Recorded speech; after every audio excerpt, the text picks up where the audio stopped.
Hello and welcome to today's Within 10 Minutes tutorial. Today we're going to be showing you how to use hypervoxels to make realistic looking smoke and some fireworks. So here's my scene. It's at 220 frames, which will give me about 4 seconds of animation. First thing, we're going to make a new null object and we're going to call this chimney. Bring up motion options with M and parent this to the train, then adjust it to sit in the front of the chimney using your top and side views to make it easier to line up. Now we'll make our particles.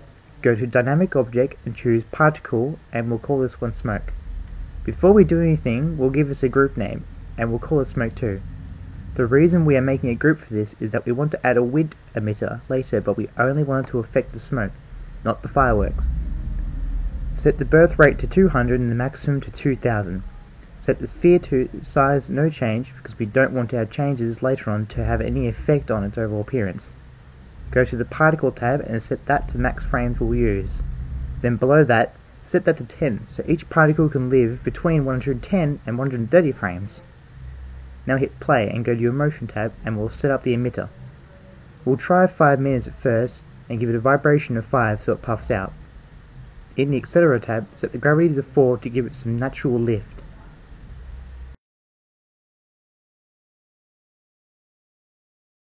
Parent this to the null we made so we can see how it looks.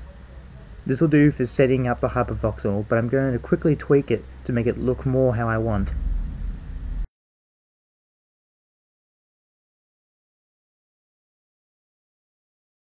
Go to Dynamic Objects and make a wind emitter. Set its group to the same as our smoke and increase the radius to 100 meters so it covers our entire scene. I'm going to make my smoke blow back a little, but you can have it blow in any direction from this. Go Windows, Hypervoxels, and in the menu double-click the smoke object we made. Then go to the Render tab and open up Viper, or hit F7, which will give us our high preview of the particles as we tweak them. Remember to have your scene paused while doing this, otherwise it won't render the frame. For this, we'll set the object type to volumetric to give it the density and look for chimney smoke. Have your particle size at 1 meter and then hit the texture button on the right. We're going to animate the size over time by using a gradient. Go gradient, then set the parameter to particle age and set the max frames at the bottom here to 60, which was the amount of frames we gave the actual lifespan of our smoke. I'm going to set my value to 75 at first, and then 10 frames later 110%. And at the end I'm going to double the original value. Take note of Viper as it will display your changes. In shading, use the texture button next to the color menu and we'll do the same method using the particle age to animate the color over time.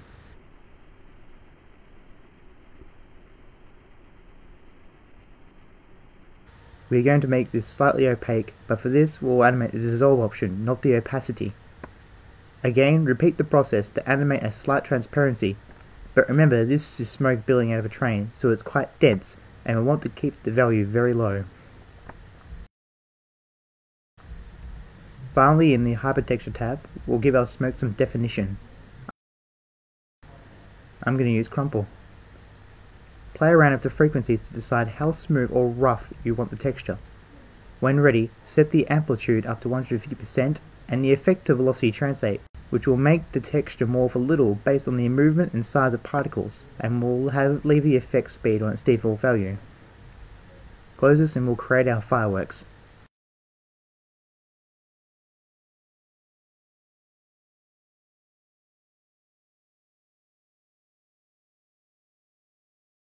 Particle emitter, and we'll call this one Shooter. We'll want this to shoot out particles at a certain time, so set the birth rate to 0 and the max we'll make for the particle limit can be 6. Find a frame where you want the particles to emit and click the envelope button next to the birth rate option. Add a keyframe before the chosen frame you have and set it to 0, and then its curve to linear. Then on the frame right after this, set that to 1.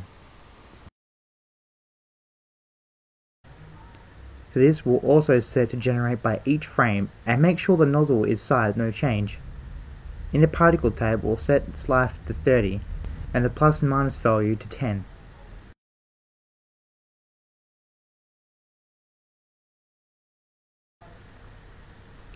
Based on your animation placement and timing of your particles, you'll need to tweak its motion to your own liking. I'm going to just have mine shoot out behind the train and give it a slight -4 value for its gravity to make it arc a little.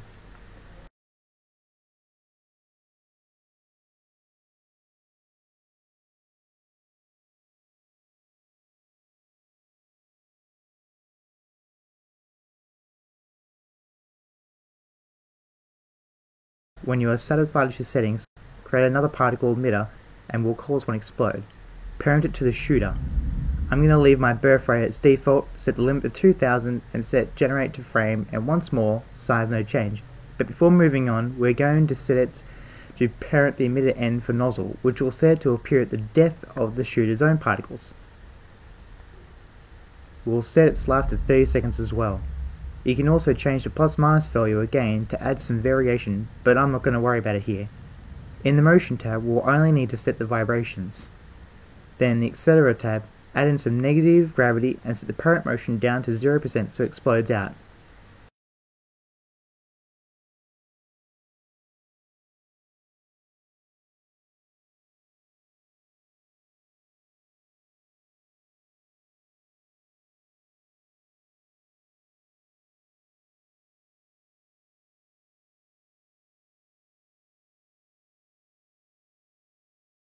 And open your Hypervoxels window again. We won't need Viper Open this time. Animating the fireworks is simple. Set the object type to sprite and click Show Particles. At the bottom of the Geometry tab, set a size value you like and then give it a color from the Shading tab. Feel free to use the particle aging method to animate the color over time.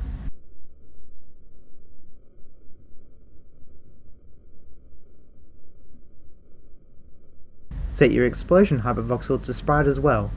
We don't want huge particles for the explosion at the end, so set the size to 100mm, hit Show Particles,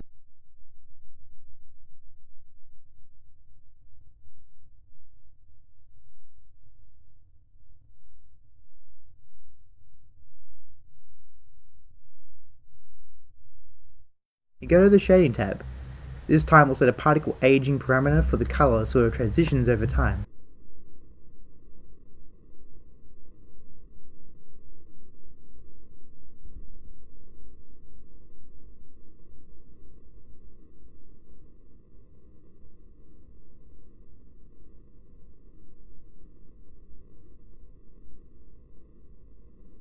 I'm going to touch up the luminosity just a little bit, and if you wish, add a particle age to make it start off bright and darken towards the end to make it more realistic fireworks.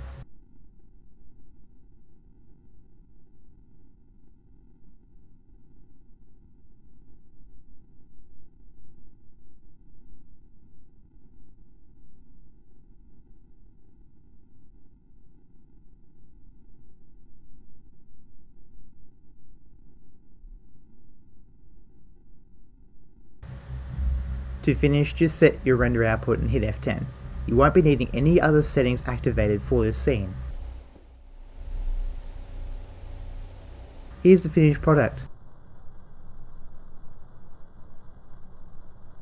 Thank you for watching and stay tuned for our next Within 10 Minutes tutorial.